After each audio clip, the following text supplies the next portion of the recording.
Isang magandang hapon po sa lahat. Ang abang lingkod ay papasok na po sa Santa Maria, Bulacan. Nakita natin ang Welcome Santa Maria. So ito po makibigan, ito pa ay Bukawi po ito sa kabila. Doon po ay ano na po siya. So yan na po ang Santa Maria. Santa Maria, Bulacan. Isa sa mabayan ng province of Bulacan.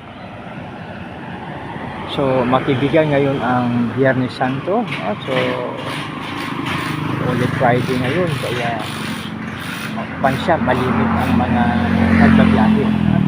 So ibig sabihin nyo, sila ay pag sa Ilonggo pa nagapamalandong o pumupunta sa church para i-celebrate.